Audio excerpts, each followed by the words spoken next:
2026 წელი თბილისის საცხოვრებელი უძრავი ქონების ბაზრისთვის პოზიტიურად დაიწყო. იანვარში ბაზრის მოცულობა 254 მილიონს მიაღწია, რაც წინა წლის მიმართებით 9%-იან ზრდას შეადგენს. გაყიდული ბინების რაოდენობა 2922 შეადგინა, რაც 25 წლის იანვართან შედარებით 5%-იან ზრდას ნიშნავს. პოზიტიური ტენდენცია ფიქსირდება საშუალო გასაყიდი ფასის მხრივ. ფასის წლიური ზრდა 6% შეადგენს, თუმცა საშუალო გასაქირავებელი ფასი 7%-იან კლებას გვიჩვენებს. მოგესალმებით. ანალიტიკური ორგანიზაციები დეველოპერულ სექტორში გაზრდილ მიწოდებას საყურადღებოდ მიიჩნევენ. თუმცა აღსანიშნავია, რომ მოთხოვნა ჯერ კიდევ მზარდია. საინტერესოა, როგორ აფასებენ დღევანდელ უძრავი ქონების ბაზარს რეალტორები, რომლებიც მნიშვნელოვან როლს თამაშობენ გაყიდვების გენერირებაში. დღეს ჩვენი გადაცემის სტუმარია Noble Real Estate-ის თანადამფუძნებელი და საქართველოს უძრავი ქონების ეროვნული ასოციაციის მმართველი საბჭოს წევრი ვაჟა მებაღიშვილი. ვაჟა, მადლობა სტუმრობისთვის, მოგესალმები და პირველი ჩვენი კითხვა იქნება, ძალიან გვაინტერესებს შენი შეფასება, როგორია დღეს საქართველოს უძრავი ქონების ბაზარი. მოგესალმებით, პირველ რიგში მადლობას გიხდით ეთერში დაპატიჟებისთვის.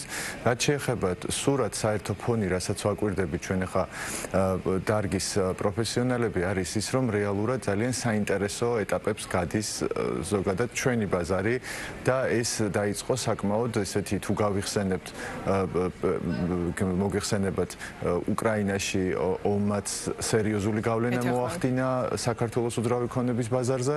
ახლა რასაც ხედავთ, საკმაოდ დაძაბული ვითარებაა და კიდევ ერთი ომი მძინვარებს ახლო აღმოსავლეთში, რაზეც ახლა ვუსმენთ ჩვენ სხვადასხვა ანალიტიკურ შეფასებებს, სხვადასხვა ტიპის ვრცელდება. ზოგ შემთხვევაში ვეთანხმები ხოლმე ამ მოსაზრებებს, ხშირად უფრო მეტად არა, რადგან საბოლოო ჯამში მე ვხედავთ ხოლმე, რომ სურათი აბსოლუტურად განსხვავებული დგება და ამიტომ ძალიან საინტერესო ეტაპს გადის მთლიანად. საკმაოდ ჯანსაღია ახლა ამ ეტაპზე. კი, შეიძლება ითქვას, ბოლოს პერიოდში თუ შევხედავთ სურათს, ჩვენ ნახეთ, რომ რაღაცნაირად დასტაბილურდა ფასებიც იყო მანამდე გაზრდილი და აბსოლუტურად არაადეკვატურ ნიშნულებზე იყო ამ პერიოდში, მაგრამ შემდეგ დაიწყო ტენდენცია. მიგრაციის ეფექტმა ძალიან დიდი გავლენა მოახდინა, იმიტომ რომ იყო არარეალურად გაძვირებული ფასი და შემდეგ უკვე მომხმარებელში გაჩნდა რაღაცნაირი პროტესტი ერთგვარი, რომ აი რაღაც ფასებმა დაიწია და ეს მოსალოდნელიც იყო, იმიტომ რომ მოკლევადიან ჭრილში ამან იმუშავა და რეალურად იყო ფასი საკმაოდ მაღალი, დასტაბილურებისკენ წავიდა და ეხლა ველოდებით, აი წინასწარ მოლოდინები არის, რომ რაღაცა გვესმის, რომ შეიძლება გაძვირდეს უძრავი ქონება, ფასებმა აიწიოს და უფრო მოთხოვნადი გახდეს, მაგრამ რაღაცნაირი ეს მოლოდინები არსებობს, არის ამაზე საუბარი, მაგრამ ჯერ მგონია, რომ ცოტა ადრეა. ჭარბ მიწოდებას ეთანხმები? არა, არ ვეთანხმები ნამდვილად, იმიტომ რომ ამ რისკებს ჯერ ვერ ხედავ. ამ რისკებს ნამდვილად ვერ ხედავ, იმიტომ რომ ჩემზე გამოცდილმა ადამიანებმაც ისაუბრეს იმაზე, რომ რეალურად არ მოხდა ეს ეფექტი, არ იყო, რაზეც ესე მსჯელობდნენ და იმედი მაქვს არც იქნება, იმიტომ რომ რაღაცა ძალიან ჯანსაღად მიდის მთელი პროცესი. თავარია ამ აღმოსავლეთში მიმდინარეობა რაღაცა რადიკალური ცვლილებები. ამ ეტაპზე არც ჩანს ამისი არანაირი. ერთი არგუმენტი, რასაც ჭარბ მიწოდებასთან იყენებენ, არის ის, რომ დროში გადანაწილებულია და მოთხოვნა ჯერ კიდევ იმდენად მზარდი, რომ ეს ყველაფერი ისედაც ათვისებადი ხდება. ვაჟა, ჩვენ გადაცემის დასაწყისში აღვნიშნეთ, რომ საცხოვრებელი უძრავი ქონების გასაყიდი ფასის მატება სტაბილურად შენარჩუნებულია 5-6%-იან ჭრილში, მაგრამ გაქირავების ფასი კლებულობს. მოლოდინები გვაინტერესებს, აი გასაქირავებელი უძრავი ქონების ბაზარზე როგორ უყურებ. თან ვიცით, რომ თქვენი კომპანიის ერთ-ერთი მიმართულება არის ქსელური ბრენდებისთვის კომერციული ფართების მოძიება. აი საინტერესოა იჯარა კომერციული ფართებისთვის ელოდებით თუ არა კლებას. როგორ ფიქრობთ ამ ტენდენციაზე, საერთოდ რა ფაქტორები ზემოქმედა მე? კი ბატონო, აქაც აი როგორი მომენტი არის. ზუსტად იქ, როდესაც ჩვენ ვიხსენებთ, რომ ბევრმა ჩვენმა მოქალაქემ იყიდა ფართები სხვადასხვა მისთვის გასაქირავებლად და პასიური შემოსავლისთვის, იმ პერიოდში იყო ფასი ძალიან გაზრდილი. დასტაბილურდა ეს ფასი და პირიქით უფრო კარგიც არის, იმიტომ რომ რეალურად უნდა ფიქრობდეს ინვესტორი იმაზე, რომ მისი ინვესტიცია იყოს გრძელვადიანად, ხო, რაღაცნაირად შემოსავლის მომტანი და შესაბამისად ამჟამად უნდა იყოს ლიკვიდურიც, უნდა იყოს რენტაბელურიც დამქირავებლისთვის და ეს ბევრი ფაქტორი განსაზღვრავს სწორი ფასის გამოყვანას, რაც საბოლოო ჯამში არ აწვება მძიმე თვირთად დამქირავებელს და შეუძლია გრძელვადაში იყოს შენი პოტენციური პარტნიორი და გიხადოს ეს საიჯარო ქირა. და აქედან გამომდინარე, რაც შეეხება კომერციულ უძრავ ქონებას, კომერციული უძრავი ქონება ყოველთვის იყო მოთხოვნა და ყველა პერიოდში, ხა ჩემ დაახლოებით 17 წლიანი გამოცდილება მაქვს ამ სფეროში და სულ მახსოვს, რომ ისეთი სტრატეგიული ადგილები ჩვენს ქალაქში იყო დაუშვათ პერიოდი, როდესაც street retail-ი იყო ყველაზე მოთხოვნადი, მოგეხსენებათ, არ ქონდა არანაირი მოლები. შემდეგ გაჩნდა უკვე მოლები. ამ მოლებშიც იცით, რომ ძალიან გაზრდილი იყო მოთხოვნა უკვე ამ ფართების მოძიებაზე და შესაბამისად, თუ არის საინტერესო ადგილი, არის აქტიური ეს ქუჩა ან მოლიც მუშაობს აქტიურად, შესაბამისად იქ ფართები რაც არის ძალიან მოთხოვნადი არის და კონკურენციაში არის სხვადასხვა ბრენდებთან და ამიტომ ყოველთვის ვცდილობთ რომ საუკეთესო ფართი მოუძიოთ ხოლმე ჩვენს დამკვირვებლებს. ვაჟა, მოდი მოგვიყევი შენი კომპანიის Noble Real Estate-ის შესახებ, ვინ არიან თქვენი მომხმარებლები და აი თქვენი საქმიანობის პროფილი ვიცი რომ განსხვავდება თქო სხვა კომპანიებისგან და აი ეს რომ გავშალოთ. კი ბატონო, ჩვენი კომპანია არის და აი დაახლოებით ფუნქციონირებს უკვე 15 წელია და მომხმარებელი ძირითადად არის სხვადასხვა ტიპის საერთაშორისო ორგანიზაციების თანამშრომლები, საელჩოების თანამშრომლები და აი რაც უკვე აღნიშნე, ქართული ბრენდები ძირითადად, რომლებიც დაუშვათ ფართოვდებიან იგივე ფარმაცევტული კომპანიები, სხვადასხვა ქსელური, ასევე სხვადასხვა ტიპის სუპერმარკეტები თუ ბიზნესები და საოფისე სივრცეები. შესაბამისად, ამ ნაწილში აი სულ რასაც ვუყურებთ, ვითარდება ეს მიმართულება, კომერციულს გულისხმობ და საცხოვრებელ ნაწილშიც აი მესმის ხოლმე ხშირად რომ რაღაცნაირად ფასმა დაიწია იჯარაზე. ამასაც არ ვეთანხმებ, იმიტომ რომ თუ არის პრემიალური კლასის ამ სიტყვას გამოვიყენებ, უძრავი ქონება, მასზე მოთხოვნა ყოველთვის არის მაღალი, იმიტომ რომ პირიქით ძალიან ლიმიტირებულია და ამას ფაქტობრივად მეგაფონით გავიძახებ. მოდი აქ ჩაგეკითხები, რა იქ სად იქნება ხოლმე პრობლემა? ყველანაირ უძრავ ქონებას დღეს დეველოპერი ეძახის პრემიალურს. მოდი აი განსაზღვრება გავაკეთოთ, თქვა შენი მომხმარებლების მოთხოვნებიდან გამომდინარე, რას ნიშნავს პრემიალური უძრავი ქონება? რა კრიტერიუმებს უნდა აკმაყოფილოს? დავიწყებ უშუალოდ ჩვენი მოთხოვნა არის ის, რომ იყოს უსაფრთხო ამ საერთაშორისო სტანდარტებით, რაც არის პირველი ჩვენთვის უპირველესი, კი, უსაფრთხო იყოს თავიდან ბოლომდე ხანძარსაწინააღმდეგო გასასვლელები და ასე შემდეგ.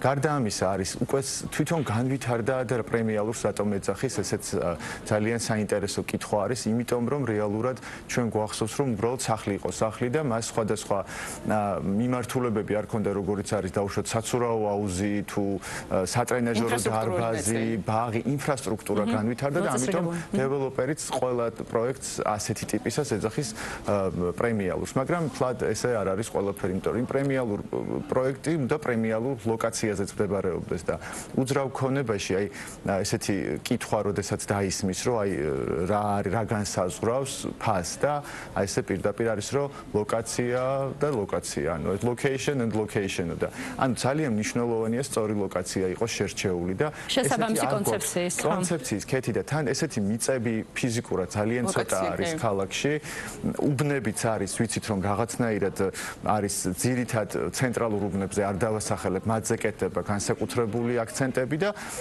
აქედან გამომდინარე ესეც განსაზღვრავს ფასს. მე ვიცი მაგალითად ძალიან ბევრი საერთაშორისო დიპლომატი თუ ელჩი და რომელიც ეძებს უძრავ ქონებას, რომ იქირაოს და საელჩოები არიან ამით დაინტერესებული და ხშირად გვიჭირს ხოლმე რომ მოუძიოთ მათ ესეთი ტიპის. აი შეგვიძლია რომ ვთქვათ, ვაჟა თუ სწორად ხვდებით, რომ რეალურად ჭარბ მიწოდებაზე როდესაც ვსაუბრობთ, შეიძლება ჭარბი მიწოდება იყოს პირობითად თქვა საშუალო კლასა და ეკონომ კლასა, მაგრამ პრემიუმ სეგმენტი, რომელიც რეალურად პრემიუმ სეგმენტია, რეალურად ხო, აი ჭარბ მიწოდებას მაინც უფრო სიფრთხილით მიუდგებოდი ამ სიტყვას, იმიტომ რომ რეალურად იმ ეკონომ სეგმენტშიც როგორ არის, იცით, თავისი დამკვეთი ყავს იქაც და თავისი ის ყავს და შესაბამისად იქაც რომ უყურებთ ახლა სხვადასხვა დეველოპერულ კომპანიებს, ვაკვირდებით რომ ძალიან აქტიურად ყიდიან უძრავ ქონებას.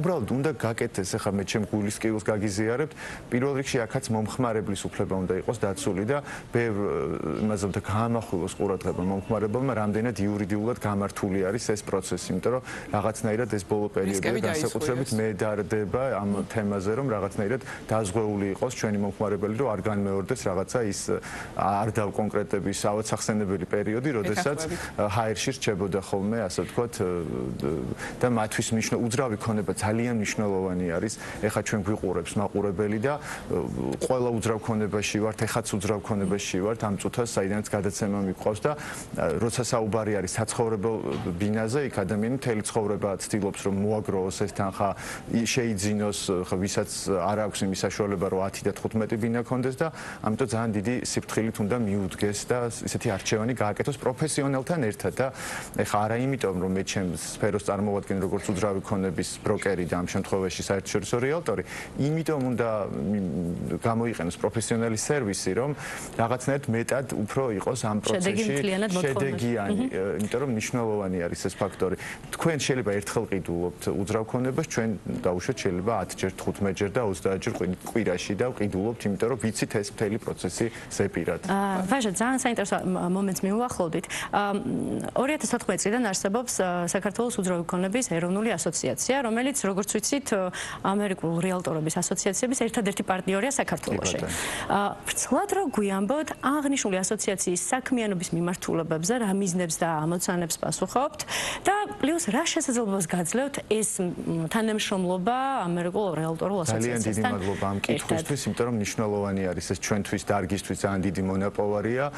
2023 წელს იგივე როგორც ახსენეთ ამერიკის რეალტორთა ეროვნული ასოციაციის პრეზიდენტი და 1,800,000 წევრი ყავს ამ ორგანიზაციას. საკმაოდ ყველაზე დიდი სავაჭრო ორგანიზაცია არის მსოფლიოში, ყავდა ჩამოყვანილი საქართველოში, შევახვედრეთ ეკონომიკის მინისტრს და მათ შორის კიდევ ევროპის უძრავი ქონების ასოციაციის პრეზიდენტიც და ეს ძალიან მნიშვნელოვანი იყო. რას გვაძლევს იმას, რომ რეალურად ეს ორგანიზაცია 100 წელზე, 116 წელზე მეტ ითვლის, აქვს ამხელა გამოცდილება და ერთ-ერთი საუკეთესო პრაქტიკა ზოგადად იცით, რომ ამერიკაში FISBOS ეძახიან ადამიანს, რომელიც საკუთარ ძალებით ყიდის უძრავ ქონებას და საკმაოდ ესეთი აგდებული დამოკიდებულება აქვს ესეთი ადამიანების მიმართ, იმიტომ რომ პროფესიონალმა უნდა გაყიდოს უძრავი ქონება და სიტყვა რეალტორიც არის სავაჭრო ნიშანი, ბრენდია ეს რეალტორი, როგორიც არის Adidas-ი, Nike-ი, Apple-ი, ანუ სხვადასხვა. ეს არის ფაქტობრივად თვითმარქვიობა, როდესაც ადამიანები რეალტორს ეძახიან საკუთარ თავს, იმიტომ რომ ამისთვის უნდა კონდეს სპეციალური ID ბარათი, უნდა იყო რეგისტრირებული სისტემაში და ჩვენ საქართველოში ზუსტად ყავს საერთაშორისო რეალტორები და ეს ძალიან მნიშვნელოვანი არის. ხდება როგორც განათლების გაზიარება, იმიტომ რომ ასოციაციაში ყავს განათლების კომიტეტი და ეს არის მნიშვნელოვანი, სულ წევრები რო გვერდებიან ასოციაციაში და წევრიანდებიან, პირველი რაც აკეთებენ აქცენტებს არის განათლება, იმიტომ რომ განათლებული ადამიანების სიმცირე არის ყველგან ფაქტიურად და ეს მსოფლიოს ტკივილი არის და ზუსტად ასოციაცია ცდილობს რომ ეს განათლება იქნება რომ მიაწოდოს ეთიკის კოდექსი, რომელიც 116 წლის დოკუმენტია და ამას უზიარებ ჩვენ წევრებს და ეს ძალიან მნიშვნელოვანი ფაქტორებია. აქვე დავამატებ კიდევ თუ მომცემდა ეთერბაცელ საშუალებას CEPI არის ევროპის უძრავი ქონების პროფესიონალების ასოციაცია, არის ესეთი პროდუქტი MMCEPI არის member of member არის ამ ევროპის ასოციაციის და ეხლა ზუსტად პროცესში ვართ, რა სიახლესაც ველოდებით მთლიანად დარგი, ვიწყებთ რეესტრის შექმნას, იმიტომ რომ რეესტრი ამ დარგში არ არსებობს. აი, რამდენად დაცული არის მომხმარებელი, ხო, ამაზე ხშირად საუბრობ, ანუ რეალტორების რეესტრი უნდა შეიქმნას. რეალტორების უძრავი ქონების აგენტების რეესტრი უნდა შეიქმნას და შესაბამისად მომხმარებელთან როდესაც მიდის, აი ამაზე არაერთხელ მისაუბრია, ადამიანი კარზე აკაკუნებს და მე ვარ აგენტი სახლში უშვებ და არ იცი ვის უშვებ შენ ოჯახში, ხო, ძალიან ისეთი არის, ან მარტო ცხოვრობ და უცველი ხარ და ამიტომ მომხმარებელი არის პირველ რიგში აქ დაუცველი. დაცულობის ნაწილში უნდა კონდეს რაღაცა დამადასტურებელი დოკუმენტი და ზუსტად ამაზე ვცდილობთ, რომ ეხლა MMCEPI-ის ნაწილში მთლიანად ევროპის მასშტაბით დაიწყება რეესტრის შექმნა და მათ შორის საქართველოს არ იქნება გამონაკლისი, ევროპის წევრი არის ამ ევროპის ასოციაციის და მათთან ერთად კოორდინაციით მოხდება უკვე ამ ხარისხის ნიშნის დამკვიდრება. ძალიან კარგი სიახლეა. კი, და ჩვენ დეველოპერების მხრიდანაც ვისაუბროთ, რადგან ვედაკეთი თქო დეველოპერულ კომპანიის თანამშრომლები. ჩვენ უკვე ერთმანეთს ვიცნობთ, ვიხსენებით ეთესმირმა 15 წელია ფაქტობრივად. ნამდვილად. და განსხვავებული მიდგომა აქვს ხოლმე დეველოპერებს, მაგალითად ზოგს ძალიან მკაცრი მიდგომა აქვს, რომ არ მინდა მუშაობა, ესე ვთქვათ, აგენტთან თუ რეალტორთან, და ცუდი გამოცდილება აქვს. რაზეც შენ ახლა საუბრობ, ხო, ეს დეველოპერისთვისაც დიდი კომფორტი იქნება, იმიტომ რომ ბევრად მეტი ნდობა ექნება რეალტორის მიმართ, ვისაც ჩააბარებს თავის პროექტის აბსოლუტურად გაყიდვას. სწორ ხედვას აზიარებთ. ეგ არის რომ ყველამ უნდა თავისი საქმე აკეთოს და ამისთვის სხვადასხვა რგოლები არსებობს და ზუსტად ეგ არის. ეს უნდობლობაც გამოიწვია იმან, რომ არ ქონდეთ შესაბამისი განათლება და ის ხარისხი და შესაბამისად, როდესაც ექნება და მიწოდებაც იქნება ამ ნაწილში უკვე პროფესიონალი სეგმენტი რომ მოემსახურება, უკვე მისთვისაც კომფორტული იქნება, რომ თავის ტკივილი აირიდოს, იგივე მარკეტინგული ნაწილი იქნება, ასე შემდეგ და ასე შემდეგ, რომ აკეთონ პროფესიონალებმა თავისი საქმე და უფრო შედეგიანი იყოს. ძალიან საინტერესო საუბრისთვის. ჩემთვის იყო ძალიან საინტერესო თქვენთან სტუმრობა, გოგოებო და დიდ მადლობას მოგახსენებთ. მადლობა. მადლობას გიხდით.